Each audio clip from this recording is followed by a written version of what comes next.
음주, 약물, 뭐 둘 다 아니다. 그러면 고 김주혁 씨 차량 속에 답이 있을까요? 오늘 오전부터 이 경찰이 도로교통공단과 함께 김주혁 씨 사고 현장 감식을 저렇게 보시는 것처럼 진행하고 있습니다.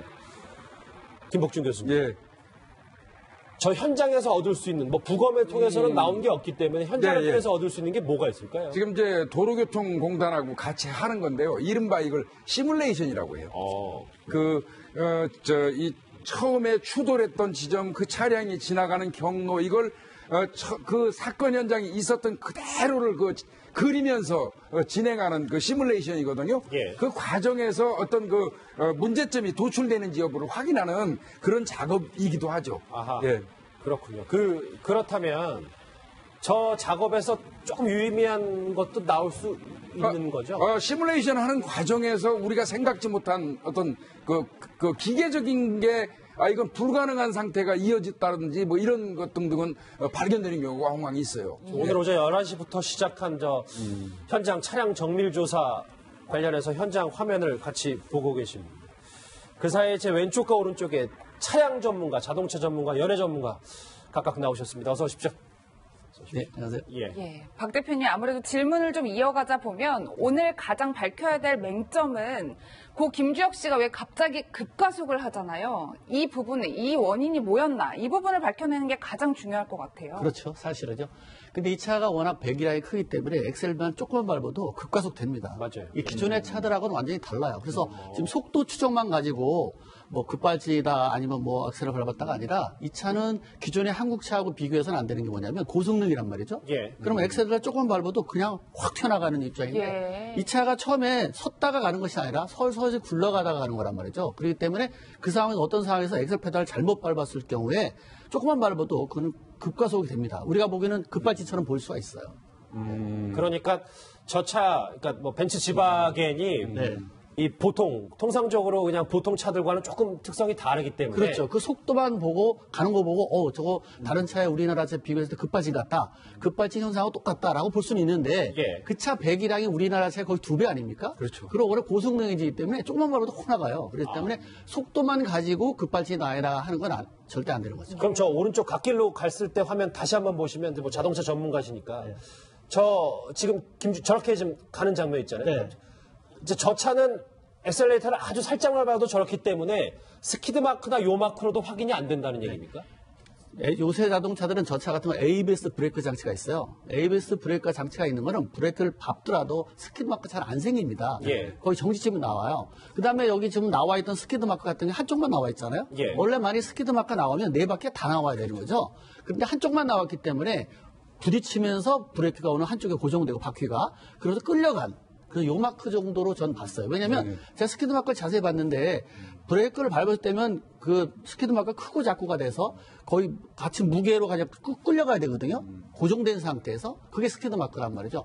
요 마크는 한쪽이 고정돼가지고 그냥 옆으로 비껴가는 거란 말이죠. 그래서 이거는 스키드 마크라고 보기는 곤란하고 요 마크 같다 이런 생각이 듭니다. 그리고 실제로 지금 말씀하신 게 저도 맞다고 생각이 되는 게 실제로 브레이크 등이 들어온 적이 없어요. 네, 맞습니다. 네, 그렇다면 요 마크일 확률이 많거든요. 저도 접대 여기 나와서 뭐 자세히는 모르지만 이거는 스키드 마크라기보다는 요 마크 쪽에 가깝다 이렇게 생각했잖아요. 예. 그게 맞는 걸로. 네, 그리고 먼저 처음에 이제 그랜저를 이렇게 부딪히잖아요. 그렇죠. 그럴 때 본능적으로 잠이 들었던 뭐 했던 어떤 상황 됐든 브레이크를 밟게도 핸들 꺾게 돼 있어요, 사실은. 근데 그냥 툭 치고 나가잖아요.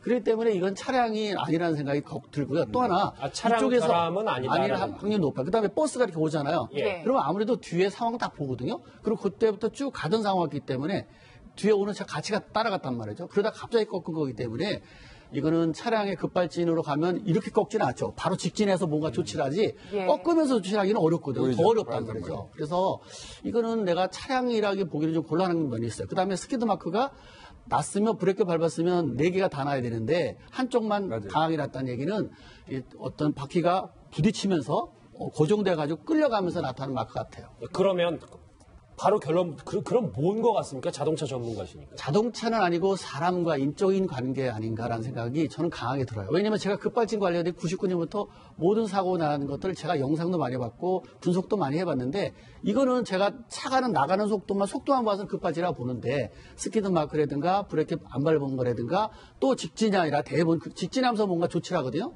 근데 갑자기 버스가 달려오는데도 꺾어버렸단 말이에요. 여러 차가 오는데 그거 정도에서 급발진의 상황이 절대 아니다라고 보는 거죠. 저는. 예, 뭐 김 교수님 저희가 여기서 좀 짚고 넘어가야 될 점이 이렇게 많은 분들이 사고 원인을 밝혀내기 위해서 굉장히 노력하고 계신데 고 김주혁 씨의 블랙박스가 어제 경찰에 의해서 공개가 됐단 말이에요. 11월 2일 날 아마 운전석 밑에 의자 밑에서 이제 발견이 됐던 것 같습니다. 그래서 그런 거는 조금 경찰에서 빨리빨리 좀 얘기해 주는 게 좋을 것 같은데 그 뭐 좀 부담이 있었는지 모르겠지만은 그 밝혀진 그거에 의해서 지금 이게 그 영상 아닌가요? 그렇죠. 저 블랙박스 영상 지금 계속 나왔었어요. 네, 그동안은 우리가 그 다른 영상으로 봤던 건데 이제 김주혁 씨 이게 아마 김주혁 씨 블랙박스 그렇죠. 나온 영상일 겁니다. 예. 예. 아니 근데 이게 지금 저 블랙박스 영상은 저희가 지금 같이 시청자분들과 화면으로 보고 있습니다만 음성 파일도 중요한데 그게 문제예요. 지금 보니까 음성을 꺼놓은 걸로 보인다고 하거든요. 저 안에서 만약에 이제 블랙박스에 음성을 끄지 않았다면 본인이 어떤 응급 조치를 하는 상황에서 비명을 지른다든지 무슨 어떤 저 행위가 있었을 텐데 음성 자체가 전혀 나오지 않으니까 저 영상만 가지고는 뭐 당장의 어떤 사고 원인을 파악할 수 없다는 게 문제가 있는 것이죠. 예. 예, 뭐 그렇다면 홍 기자님 저희가 뭐 아무래도 너무 안타깝다 보니까 다른 가능성, 그러니까 어떤 다른 경로로 좀 음성이 녹음돼 있을 가능성은 없을까 이런 의문을 제기하시는 분들이 참 많아요. 그렇죠. 예를 들면 혹시라도 꺼둔 게 아니라 이게 어떤 고장에 의해서 네, 음성 파일이 지금은 보이지 않지만 예를 들어서 그 본체에는 저장돼 있지 않을까, 복구할 수 있지 않을까 생각을 하는 거예요. 왜냐하면 처음부터 블랙박스는 없다라고 했었는데 유가족은 계속 아니다 있다. 우리 동생은 차에다 달아놨었다 했고 이걸 조수석 아래서 찾다 보니까 또 국민들은 이것도 이번에 음성 파일이 없다라고 하지만 결국은 어떻게든 본체에서 복구가 되지 않을까 기대를 하는 겁니다. 예. 지금 저희가 다른 급발진 영상도 한번 볼게요. 왜냐하면 아까 지금 여기 계신 자동차 명작이신 박병일 대표께서 급발진 가능성이 없다라고 하셨잖아요. 저 차의 특성상. 근데 이게 지금 이건 김주혁 씨 사고가 아니고 다른 사고, 다른 급발진 사고를 저희가 지금 블랙박스를 비교해봤는데 통상적인 일반적인 급발진은 저런 상태를 말하는 겁니까? 네. 그리고 대부분 급발진 상태가 직진을 하게 되지. 예. 왜냐면 직진 본능적으로 급발진 차가 갑자기 나타나면 사람이 시야가 좁아져요. 그리고 브레이크 여기 핸들 잡고 브레이크 잡는 것밖에 없거든요. 핸들을 튼다든가 이런 거는 사실 좀 여유 있을 때 트는 거고 뭔가 피할 때 하는 건데 그동안에 급발진 사례 보게 되면 대부분 직진해서 나는 거고 그쪽에서 뭔가 조치하다가 사고가 나는 거거든요. 근데 이거는 들이치면은 어느 정도의 브레이크가 들어온 거 있어야 되고 또 직진해야 되는데 직진할 거리가 분명히 있었거든요. 거리도. 예. 근데 우측으로 꺾어지는 거 보니까 뒤에는 우측에 또 차가 여러 대가 왔는데 우측 꺾은 거 보면은 조금 차량은 아니다라는 생각이 들었던 거예요. 그렇다면 박 대표님 네. 우측으로 그 꺾을 당시에 고 김주혁 씨가 직접 핸들을 잡고 저희가 돌렸다라고 생각을 해야 되나요? 아니면 운전 능력을 상실해서 핸들을 기댄 채 몸이 우측으로 좀 기울었다 뭐 이렇게 판단을 해야 되는 거예요? 저는 이미 부딪히고 브레이크 안 밟았을 때부터 뭔가 조짐은 왔다고 봐요. 그다음 그런 상황에서 어떤 사람이 움직이게 되면 오른쪽 발은 브레이크 엑셀 페달을 밟게 되면 그렇죠. 그 속도로 차는 그냥 바로 그 핸들 꺾인 대로 갔던 상황이란 말이죠. 예. 왜냐면 그 각도가 바로 이렇게 꺾여 버려요. 근데 뒤에가 버스라든가 뒤에 여러 차가 쫓아오는데도 그렇게 꺾고 나는 건 사실은 웬만큼 운전하시면 절대 안 되거든요. 예. 그런데 그리고 공간은 직진에 많이 있었어요. 만약에 그리고 많은 공간이 있는 데서 뭔가 조치를 해야 되는데 공간이 없는 쪽으로 바로 위험한 쪽으로 움직였다는 것은 뭔가 차량이 아니라 사람 쪽에 운전 능력을 상실했다. 어쩐 쪽에 문제가 그쪽에서 뭔가 능력을 잃어버린 거 아닌가 생각이 그런데 이렇게 가다가 추돌을 해서 탁 부딪히는 정도가 엄청나게 강하다면 반탄력에서 확 꺾일 수 있겠지만 예. 영상을 보면요 살짝 꺾여요. 그렇게 탁 부딪히는 게 그렇죠. 아니거든요. 예. 살짝 부딪혔다면 사실 그렇게 팍 꺾어서 갈 수는 없어요. 그리고 왜냐면 그 차가 무게가 크단 말이죠. 예. 그랜저는 무게가 작고 그렇죠. 그러니까 벌써 부딪히면 그렇죠. 아무래도 그렇죠. 얘가 튀어나가지 이렇게 오른쪽으로 그러게요. 차가 나갈 수 이상해요. 없는 거죠. 근데 이제 김주혁 씨 주변을 아는 분들 그리고 또 혹시 이 미스터리에 대해서 관심 많은 분들 홍 기자님 이게 김주혁 씨가 이제 사고가 더 커지는 걸 막기 위해서 1차 때부터 본인 운전을 상실했지만 좀 갓길로 반대 인도로라도 빨리 빠져야 되겠다라는, 그래야 큰 사고를 막아야 되겠다라는 견해도 있어서요. 네, 그러니까 만약에 그랜저랑 두 번째 그 앞에 조수석 부분을 부딪혔을 때 그냥 그 앞으로 쭉 갔을 때 있고 그러면 중앙선을 넘잖아요. 또 지금 말씀하신 대로 사실 전방이 비어 있으면 직진을 하면 좋은데 이게 지금 만약에 지금 차량이 아니라고 하면 정말 이 본인의 그 몸에 이상이 있는 건데 그런 와중에 또 저렇게 완전히 꺾은 것도 아니고 딱 어느 정도 꺾어서 갈 수 있을까? 이 부분에 대해서 뭐 후방에서는 버스가 오고 있었지만 만약에 지금 후방을 보지 않은 상태라면 김주혁 씨가 처음 있었던 위치는 1차선이었잖아요. 예. 1차선부터 계속 바깥으로 나가려는 노력이 아니냐. 이건 뭐 과학적인 분석이라기보다는 김주혁 씨가 평상시에 워낙에 타인에게 민폐를 끼치길 싫어하고 다른 사람을 먼저 생각했던 그런 인성을 생각하기 때문에 또 이런 의견도 나온 겁니다. 일단은 오늘 오전 그 현장 차량 조사하고 블랙박스 이 두 가지만 봤을 때 여기 계신 자동차 전문가께서는 일단 1차 추돌 직전, 직후 정도부터 운전면허를 상실했다 뭐 이렇게 보시는 거거든요. 예. 저희가 지금 그 현장 차량 조사 그리고 블랙박스에 집중했다면 마지막 얘기가 바로 부검 얘기입니다. 사인이 이대로 미궁 속으로 빠지는 걸까요? 그의 최종 부검 결과 목소리 다시 한번 듣고 오겠습니다. 고 김주혁 씨에 대한 부검 결과를 국립과학수사연구원으로부터 받았습니다. 그 결과는 그 머리뼈 골절 등 머리 손상이 주 사인이고 약물이라든지 동물 이런 부분은 검출이 되지 않았다고 합니다. 다만 김주혁 씨가 사고로 인한 그 머리 손상 이전에 심장이나 뇌 기능 실조가 선행됐을 가능성도 완전히 배제할 수 없다는 내용이 있었습니다. 예, 뭐 김 교수님 실제로 네. 사고 당시 목격자에 이제 또 새로운 증언이 나왔는데 네. 당시 고 김주혁 씨가 선글라스를 착용하고 있었다고 하더라고요. 그리고 얼굴에는 핏기가 없었고 이마엔 좀 피가 흐르면서 핸들에 이렇게 기댄 채 있었다. 뭐 이런 증언들이 나오고 있어요. 이게 지금 이제 구조 당시의 이야기죠. 구조 당시에 이제 그 김주혁 씨를 이제 꺼낼 때 이제 아마 그 봤던 그런 내용인 것 같은데요. 이건 뭐 정확한 얘기인 것 같은데 이제 저는 계속 이 사건을 하면서 뭐 전문가 나오셨으니까 오늘 대답이 될지 모르겠습니다만은 분명히 이게 앞으로 이제 박힌다고 그러죠. 네. 그 상황에서도 앞에 그 에어백이 터졌거든요. 네. 그런 상황에서도 이게 가능합니까? 이게 두부 손상이라든지 지금 여기 뭐 나오는 것처럼 그 선글라스 뭐 얼굴이 창백하고 이런 부분이 가능합니까? 원래 에어백이 터지게 되는 운전자를 안전벨트가 시트에 고정을 먼저 시킵니다. 고정시킨 다음에 그다음에 에어백이 터지는 거예요. 그래야 이게 다치지 않는데 그렇죠. 만약 이 시점이 안 맞으면 내가 얼굴로 가다 부딪히게 되면 그럴 수가 있죠. 그러니까 이론적으로는 원래 안전벨트로 운전자를 시트에 고정시킨 다음에 그다음에 에어백이 터지게 돼 있어요. 그러면 이제 내가 에어백이 터져도 3cm 정도의 거리를 뒀다면 내가 큰 충격을 안 받고 상처를 안 입을 수 있는데 만약에 그 거리를 못 맞췄다든가 아니면 안전벨트가 제대로 고정시키지 못했다든가 이러면 그 원칙을 벗어나가서 손상될 수 있죠. 그 얘기인즉슨 에어백 여부와 상관없이 안전벨트가 제대로 역할을 못했다면 김주혁 씨의 사망에 크게 영향을 미칠 수 있다. 맞습니다. 원래는 에어백이 그냥 터지는 것이 아니라 운전자를 먼저 안전벨트가 먼저 고정시킵니다. 그래서 시트에 꽉 붙들어 맨 다음에 그 다음에 에어백이 터지게 돼 있거든요. 예. 그래서 그 다음에 에어백도 이제 30cm 정도 이렇게 되게 되면 사실 그 다음에 내가 이렇게 부딪히기 때문에 큰 충격을 안 먹는데 만약에 안전벨트가 정상 작동하지 않았다라고 보면 이 안전벨트가 맸다 하더라도 상관없이 그냥 가서 부딪힐 수밖에 없는 거죠. 그럼 그것도 차량 결함이라고 할 수 있는 건 아닌가요? 분명히 그런 차량 결함일 수 있어요. 그렇기 때문에 이번 조사에서는 에어백이 터진 시점하고 안전벨트가 정상적으로 작동됐는지 그거 보는 것도 굉장히 중요하죠. 구조 당시에 소방관들에 의하면 안전띠를 풀으라는 그런 얘기들이 나오거든요. 그걸 봐서는 명백히 안전띠를 김주혁 씨가 하고 있었던 걸로 보여요. 네. 안전벨트를 맸다 하더라도 먼저 그걸 이제 전기로 모터로 안전벨트가 작동돼요. 충격이 딱 오면 컴퓨터가 안전벨트부터 작동되면서 딱 당깁니다. 고정시킨 다음에 그 다음에 에어백이 터지게 돼 있거든요. 근데 원칙은 그런데 이게 만약에 터져 그랬다라고 하면 당연하게 사람은 얼굴에 부딪힐 수밖에 없죠. 에어백이 터졌다 하더라도. 그렇군요.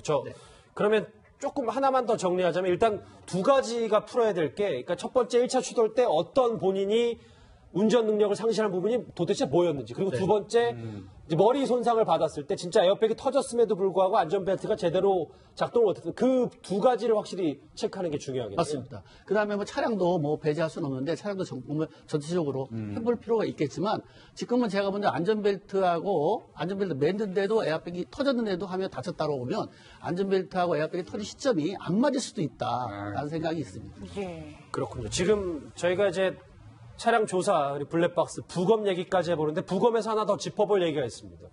고 김주혁 씨 몸에서 항히스타민이라는 정확히 어떤 성분인지 모르는 부분이 검출이 됐는데 이번 부검을 정확히 말해주는 건 뭔지 전문가의 목소리 한번 들어봤습니다.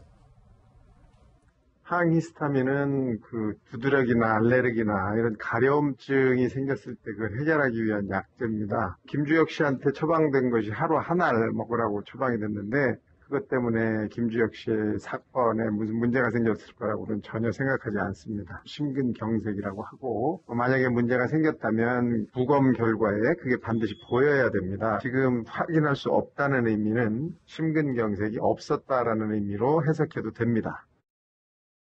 예, 뭐 홍 기자님 여전히 사회는 오리무중으로 가고 있는데 최초에 제기됐던 약물이나 음주에 의한 사고는 아니다. 저희가 이렇게 좀 볼 수 있을 것 같아요. 네. 음주에서도 아니고 약물도 아니고 그리고 지금 심근경색도 아니라고 방금 또 오 교수님 얘기하셨잖아요. 그럼 결국 이제 뭐냐는 건데 네. 나온 약이라는 거는 약하게 죄송합니다. 히스타민제가 나왔는데 이게 바로 처음부터 보도가 됐던 그 A 약 그거의 성분이 동일한 거잖아요. 뭐 이렇게 두드러기가 났을 때라든가 코감기에 걸렸을 때라든가 이럴 때 처방하는 거고 그 30알을 처방했는데 15알은 먹고 15알이 남아있던 그 약통하고 사실은 같은 성분이기 때문에 예. 김주혁 씨가 그 외에 무슨 약을 복용한 것은 아닌 걸로 오히려 저는 부검 결과로 확인이 됐다는 생각이 들고요. 그런 입장에서 볼 때 그렇다면 정말 심근경색도 아니고 또 심장 이상도 발견이 되지 않았다고 했어요. 그렇다면 저희가 처음부터 제기했던 예를 들어서 부검으로는 나올 수 없었던 저혈당 쇼크라든가 뭐 이런 부분 부정맥 이것인가 지금 1차 추돌 이후에 운전 상실을 잃어버리게 한 그 신체 이상이 뭔지 그 부분에 대해서 지금 계속해서 아직도 정확히 밝혀지지 않은 거죠. 제가 부검 예, 주제를 한번 같이 보시죠. 보면 그러니까 저희가 오늘 좀 답을 좀 찾아보려고 자동차 전문가도 모시고 뭐 사건 사고 전문가도 다 모셨는데 차량 속에 답이 있는 건 아직 잘 모르겠어요. 나온 게 하나도 없고 음주 약물도 아니다. 김복준 교수님, 뭐 하나 잡히는 게 아무것도 없는 거네요. 아니 근데 지금 그 강남경찰서 교통과장이 한 얘기 중에 이게 있어요. 머리 손상 이전에 심장이나 뇌기능 실조가 선행됐을 수 있다. 이 뇌기능 실조라는 말이 뭐냐면요. 잠시 깜빡 잃었다가 다시 깨어나는 현상. 예. 근데 사람도 저도 이제 부검을 하도 많이 다녀봐가지고요.